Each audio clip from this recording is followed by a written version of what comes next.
Hey guys, Enduro Guys IA here with another update. So what I decided is I am going to keep the R1200RS until March of next year. And then I am going to order my Yamaha Tenere 700. That's the plan at least. We'll see what happens with availability and all that. But I've done some modifications since the last video.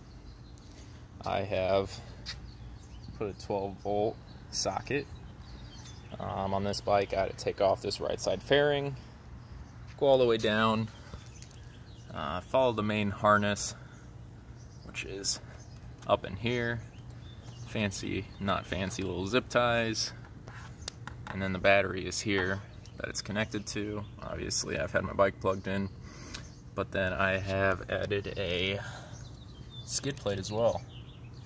So take a look at that. A little inverted here. Big skid plate for some gravel riding.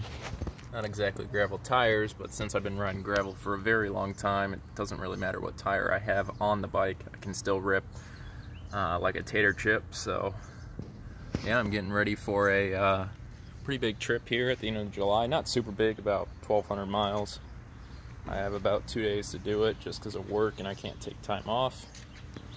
These are actually Barkbuster Storm, but because of my giant windshield, the handguards don't fit, but all I really wanted was the protection in case I do take a little tumble. So at least it gives me something there, even if they only last a couple of times, doesn't matter to me.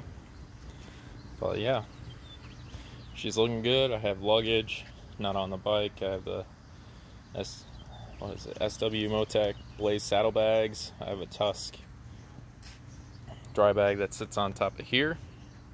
So it should be a fun trip. And of course I have the ball mount here. That way I can mount my GPS and keep it plugged in. And I'll put my phone in here, or GPS, I'm not 100% sure yet, but either way I can route a cable into here to make it easier. Because this bike does have a plug on it, but the area of the plug, it's not that convenient unless you want to run the small plug, run a wire all the way up and all the way up to the handlebars, which the last guy had a cable, but it was about a 5-foot long cable, and I really rather just have short cable up here going to the bag or the windscreen mount.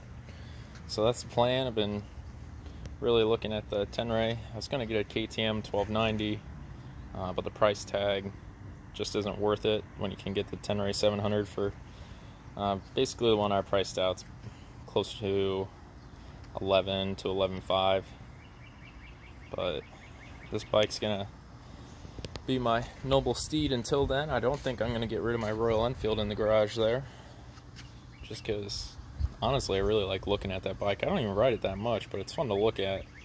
But my occasional jaunt around town, which isn't as often now because of different work, that bike's a lot better ripper. It's fun, it gets good looks from people. People are always like, what the heck is that? They think it's a Triumph. It's not. It sounds like a Triumph a little bit because of the twin cylinders. Has that kind of ring to it, I guess is the good way to put it.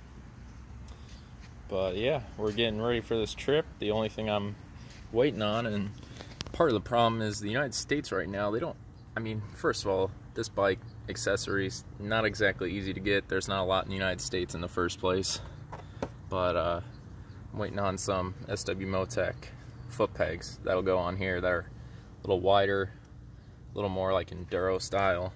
I have big feet, I'm a big person, and these just aren't comfortable for long rides.